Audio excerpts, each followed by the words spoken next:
All right, so we good? Let's kind of head down the road with the next one here. And the next one is just rotational stuff. Let's run through an example of this. And we can do this stuff two different ways, and I don't really care how you do it. There's two different ways to do it, so I'll show you both ways to do it. It's fine either way. So let's have a look at analyzing rotation with both what I call geometrically and with vectors. All right, so what we did here is we went through this stuff and we developed some equations here, the constant angular acceleration equations right here. So we did this stuff. We'll use that, and we also came up with these equations to describe velocity, omega r, or if you're doing it vector style, it's omega crossed with r. And then we did tangential acceleration, alpha r, which is alpha crossed with r, and then we did normal acceleration, omega squared r, or the negative of omega squared times the r vector. So let's apply this stuff and analyze the heck out of this point here that's rotating. So we got point A, this is on page 507, I think. It's rotating there at 3 RPM. We got an angular acceleration of 2 radians per second squared is what we've got there. So let's figure out the velocity and acceleration of point A when t is 0.4 seconds. So let's get that figured out. Now, an RPM is a revolution per minute. I think we've been through that a couple of times. You can't use that in kinematic formulas. You got to use radians per second instead. So 3 revolutions per minute times 2 pi radians per revolution, and then get the minute and divide it by 60 seconds. We're just doing unit conversions there. 3 RPM becomes 0.312 radians per second. That's our initial angular speed right there.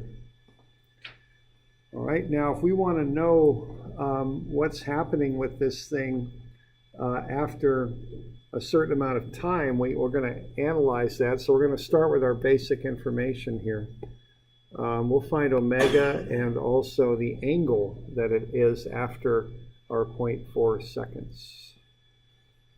So omega will be the initial omega, which is 0.3142 radians per second, plus alpha, 2 radians per second squared times the 0.4 second time, and that's 1.114 radians per second. So that's the angular speed of the thing after 0.4 seconds. So it's sped up a good little bit there, okay?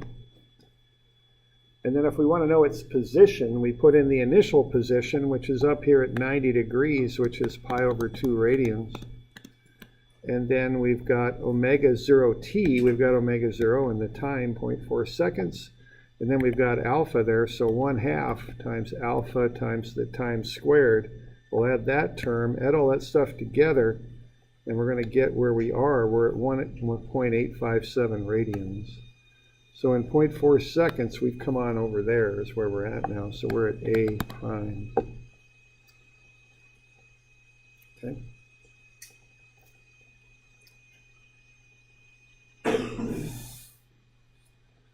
All right, so we just calculate those things and get that set up. Now, we want to know a couple other things. Let's get that 1.857 radians into degrees. That'll be the next thing we do. So we'll just convert that into degrees. 180 over pi is how you convert radians to degrees, and that's 106.4 degrees. So I'm showing you where it is there. So point A prime is now up here, more or less. And we're going to do a little bit of stuff with vectors. So what I've got is 0.6 times the cosine of that angle is negative 0.1694i, and 0.6 times the sine of the angle is 0.5756j. So what I'm doing is I'm taking that position vector from the origin to A prime, and I'm just vectorizing it there. Okay, I'm just making a vector out of that. I know the radius is 0.6 meters, and I'll multiply that by cosine 106.4 for the I and sine 106.4 for the j. So I'm getting a vector to describe where point A is right now after 0.4 seconds. All right. All right, so that's just the basic information. So I know about point A now. It's moved over to A prime. I know its angular speed. I know its position angularly. It's 106.4 degrees, and I've got a vector that points from the center of this disk out to where A prime is now. Okay. So now I can do what I want to do here. I want to find the velocity vector for this. Now there's two ways to do it. The first way I can do it is I can find the magnitude of velocity. It's omega times r. So it's 1.114 radians per second times the radius of 0.6 meters, and that's 0.6684 meters per second. So that's the speed, basically. And what that is 0.6684. Going that away. Now, what that away is I've got the 106.4. By parallel angles, I can kind of draw that radius out and extend it, so that's 106.4. All right. Now, if that's 106.4, this one right here, on a straight line, if this is 106.4 on the right side, on the left side, it's 180 minus that, it's 73.4. Excuse me, 73.6. And then I know that this velocity is going down left at 16.4 degrees, okay? And that's 90 minus 73.6 is where that 16.4 comes from. Yeah, question? The negative sign right here. Okay, what I'm going to do next, I've got that angle, so I'm going to do the, get this velocity vectorized, and what that velocity vector is doing is it's going down and to the left. So the negative sign refers to the fact that the x component is to the left. And then the negative sign here means it's down. Okay, so and this is just like doing, you know, vectors and statics, force vectors is the same thing, okay? All right, so that gets me a vector expression there. So a two-step process. I found the magnitude by taking omega, which I know, times r, which is the radius of the disk, and then I vectorize it knowing the 16.4 degree angle down left. So that's one way to do it, and that's how I do these things, because I like calculating stuff and drawing them up and looking at them. That's how I think, okay? And that's fine. Now there's another way to do it too, and this is more an approach. I think a lot of people at OSU use this approach, so this might be worthwhile to do it this way too, being as you all probably go in there. So the other way to do it is to do a cross product, which you probably took in Math 254 if you've had that, and you should have had it in statics too when you did moments. It's the same sort of thing. It's a cross product. And the way to do that is to take omega and cross it with r. And when you do that cross, you'll come up with the velocity vector. So omega is a rotational vector in the xy plane. Okay? Rotational vectors are based on the axis about which they rotate, which would be the z-axis. So a rotational vector that spins in the xy plane is rotating about an axis that goes in the z direction always, okay? It's counterclockwise, so just like a moment there, it's positive, okay? So the rotational vector omega is 0, 0, 1.114, and that refers to its counterclockwise rotation. And then you cross that with the position vector from the center of rotation to the point. So I'm going from that center of the disk to A prime. And as I figured out up above there, it's negative 0.1694 and 0.5756.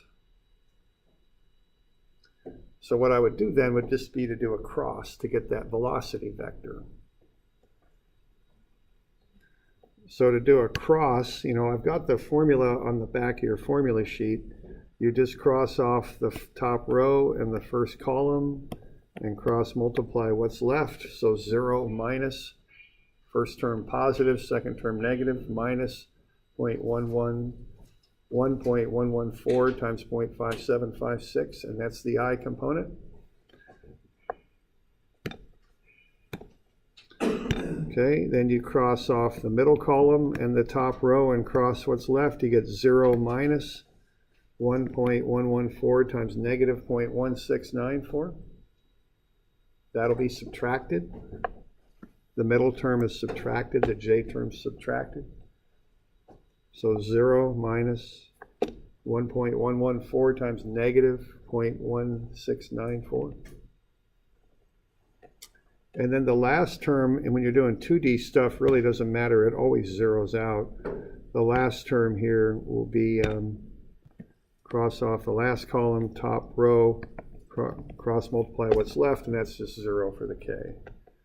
All right. So 2 different ways to do the same problem, and of course we get the same answer. So you can pick whichever method you like. My own personal preference is to do it geometrically.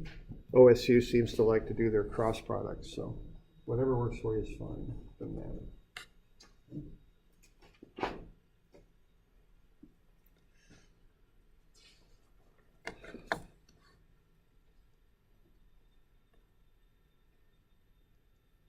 All right.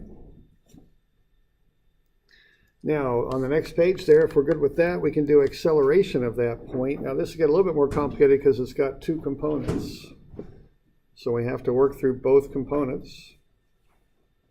So what's going to happen here is we're going to have a tangential component, AT, going that way, and a normal component going in towards the center, and they make a right angle. So just like with the velocity, the tangential acceleration makes a 16.4 degree angle down left. The normal acceleration will go right along the radius back towards the center. And this angle here would be 73.6 degrees. All right. So the tangential is alpha, which we're given, which is 2 times the radius, which is 0.6, so that's 1.2. That's the magnitude of the tangential. That's going down left at 16.4 degrees, so we just take the 1.2 times cosine 16.4 for the I, sine 16.4 for the j. They're both negative. So minus 1.2 cosine 16.4 I minus 1.2 sine 16.4 j. So there's the tangential right there. Okay.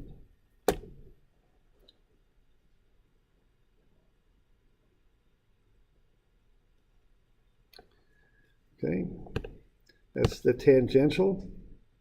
The normal is omega squared r. So we take our omega, the 1.114, we square it, multiply it by the 0.6 radius.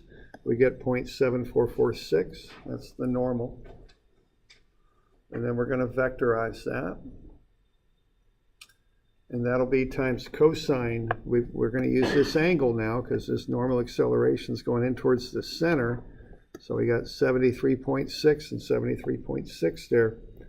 So that's going down and to the right. So it's positive x. So the magnitude 0.7446. Cosine 73.6, that's the I. And then 0.7746 sine 73.6 is the j, and that's a negative because it's going down.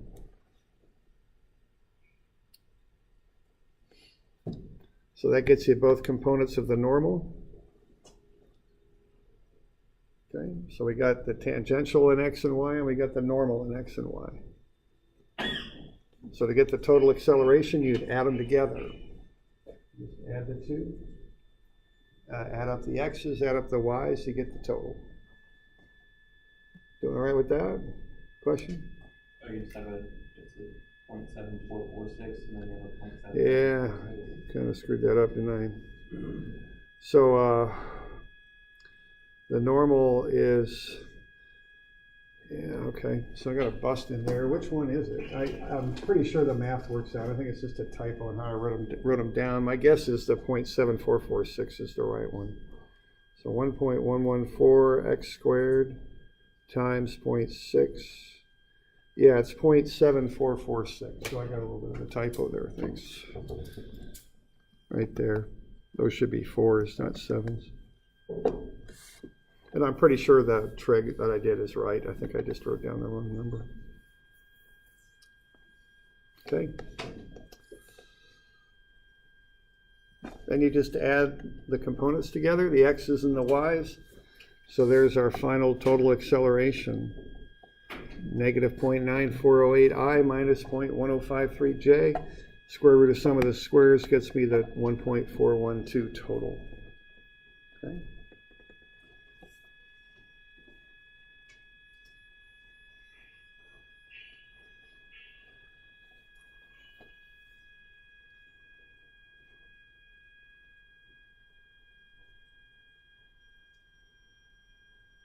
All right. So we're doing all right with that?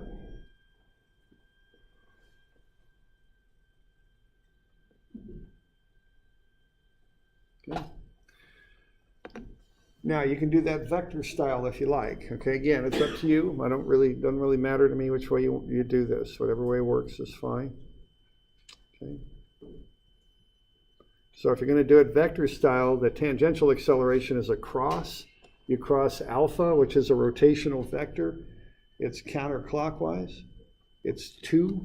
So that would be a vector of 0, 0, 2.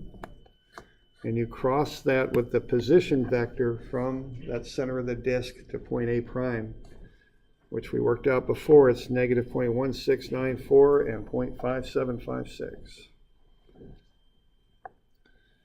So you just cross off the top first column, top row, and cross multiply what's left. So 0 minus 2 times 0.5756, that's the I.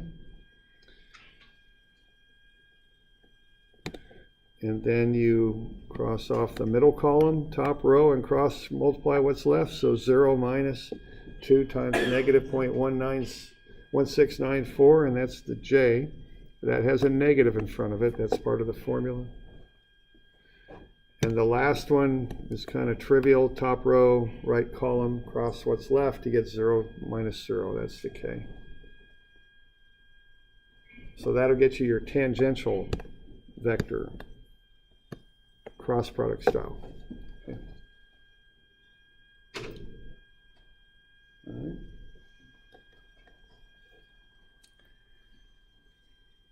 So the velocity and the tangential acceleration are cross products.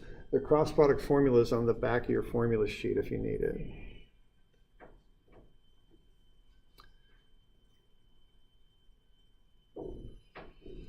Now the normal acceleration is different. It's not a cross, it's just a multiplication. You take the negative, that goes outside the parenthesis.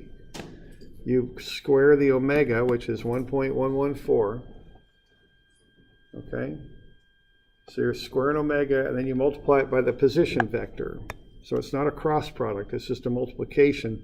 The negative here goes on the outside of the formula. What you're doing with that negative is you're turning the position vector around.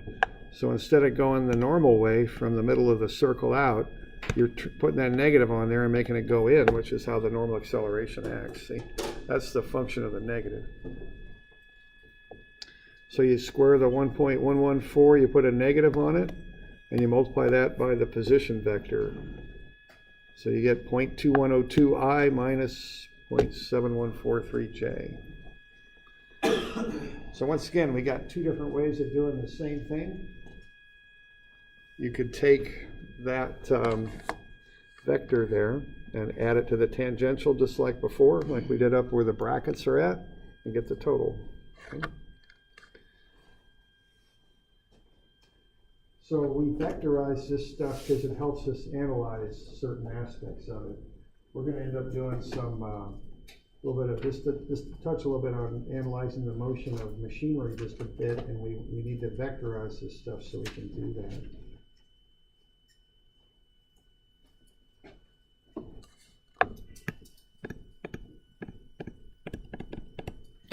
So we got that momentum handout. And then we've got another problem, 271. We'll make those due Monday. which I'm pretty sure is the 13th. Okay.